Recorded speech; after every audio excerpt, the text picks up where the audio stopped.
राजगढ़ कुब्बे 1000 रुपया बहुत बहुत धन्यवाद। और भी इधरले पासे कमेटी बैठी है जिन्होंने दसवंध मोर्चे को देना उन्होंने को आके अपना नाम दर्ज करवा के रसीद प्राप्त कर सकते हो। तो बहुत बहुत धन्यवाद। वाहिगुरू जी का खालसा वाहिगुरू जी की फतेह।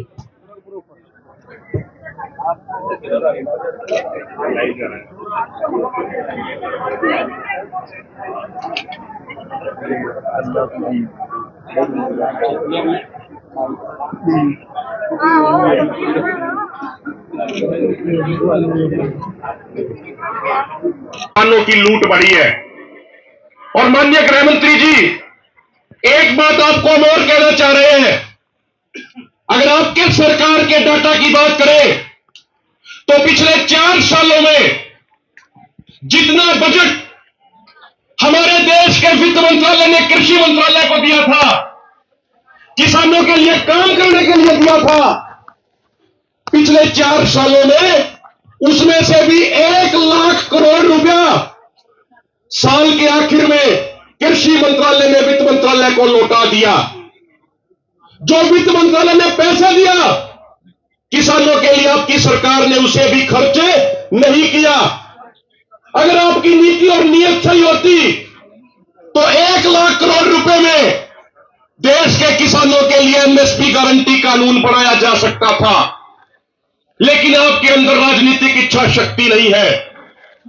अब बात करते हैं कि हम सम्मान निधि के तहत 6000 रुपया दे रहे हैं, लेकिन आपसे हाथ जोड़ के एक प्रश्न पूछना चाह रहे हैं, एक सवाल पूछना चाह रहे हैं कि 36 अमीर देशों के संगठन ओईसीडी की रिपोर्ट कहती है कि अकेले साल 2022 में जिस एमएसपी का वादा सरकारों ने किसानों से किया, वो एमएसपी ना मिलने के कारण और अचानक से फसलों के एक्सपोर्ट संबंधित पॉलिसीज बदलने के कारण किसानों को 14,78,000 करोड़ रुपए का नुकसान हो गया।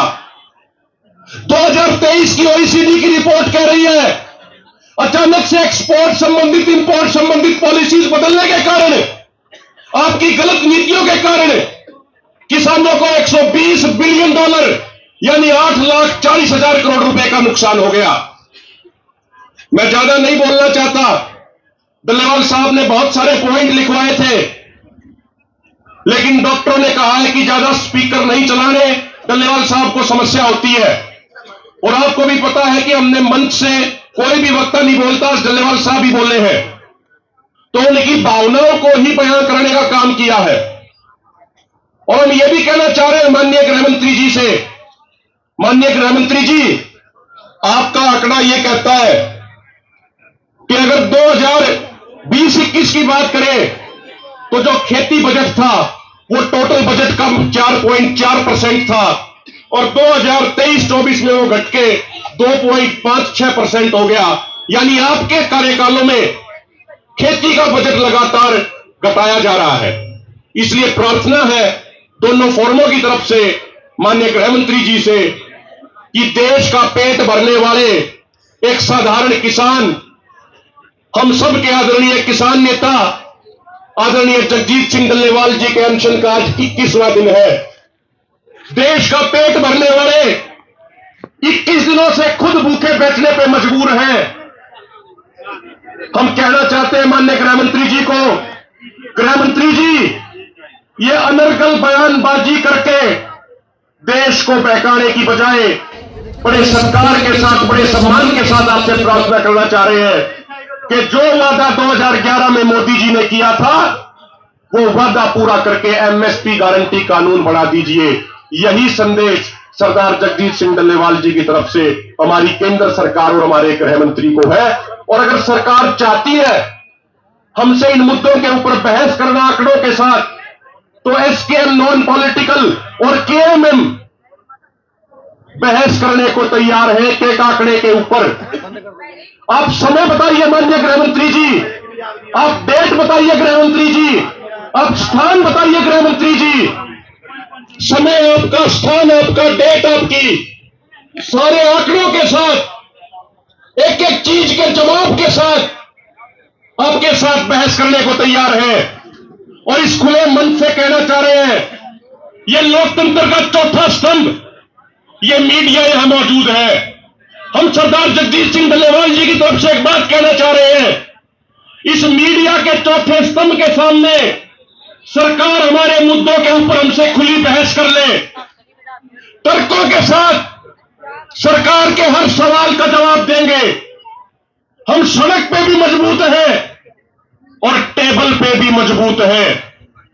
मीडिया के सामने बहस हो जाए ताकि पूरे देश के सामने उसका लाइव प्रसारण जाए और देश को भी पता लग जाए, देश भी जाने कि किसान सही है या सरकार सही है।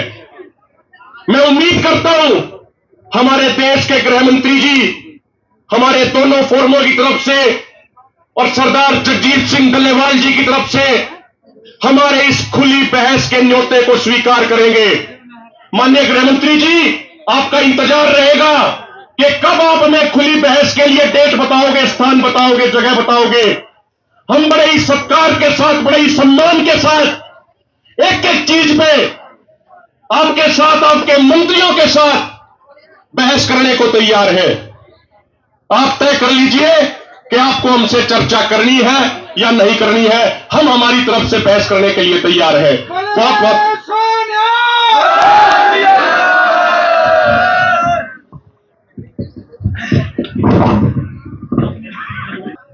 ਹਲਕਾ ਵਿਧਾਇਕ ਧੂਰੀ 200 ਆਦਮੀਆਂ ਦਾ ਜੱਥਾ ਲੈ ਕੇ ਮੋਰਚੇ ਦੇ ਵਿੱਚ ਪ੍ਰਧਾਨ ਜੀ ਦਾ ਹਾਲ ਚਾਲ ਪੁੱਛਣ ਲਈ ਪਹੁੰਚੇ ਨੇ। ਧੰਨਵਾਦ। ਹਰਿਆਣਾ ਤੋਂ ਅਭੈ ਚੌਟਾਲਾ ਜੀ, ਉਹ ਵੀ ਆਪਣੇ ਸਾਥੀਆਂ ਦੇ ਸਮੇਤ ਪ੍ਰਧਾਨ ਜੀ ਦਾ ਹਾਲ ਚਾਲ ਪੁੱਛਣ ਲਈ ਮੋਰਚੇ ਦੇ ਵਿੱਚ ਹਾਜ਼ਰੀ ਭਰਨ ਲਈ ਆਏ ਨੇ। ਧੰਨਵਾਦ। ਕਬੱਡੀ ਕਮੈਂਟੇਟਰ ਰੁਪਿੰਦਰ ਸਿੰਘ ਜਲਾਲ, ਉਹ ਵੀ ਨੌਜਵਾਨਾਂ ਨੂੰ ਲੈ ਕੇ ਪੰਡਾਲ ਦੇ ਵਿੱਚ ਆਏ ਨੇ ਇਸ ਮੋਰਚੇ ਨੂੰ ਸਮਰਥਨ ਦੇਣ ਲਈ। ਬਹੁਤ ਬਹੁਤ ਧੰਨਵਾਦ। ਸੁਖਵਿੰਦਰ ਸਿੰਘ ਪਿੰਡ ਪਿੰਡੀ, ਜਿਹਨੂੰ ਆਪਾਂ ਆਮ ਫਿਲਮਾਂ ਦੇ ਵਿੱਚ ਤੂਤਾ ਕਹਿ ਕੇ ਵੀ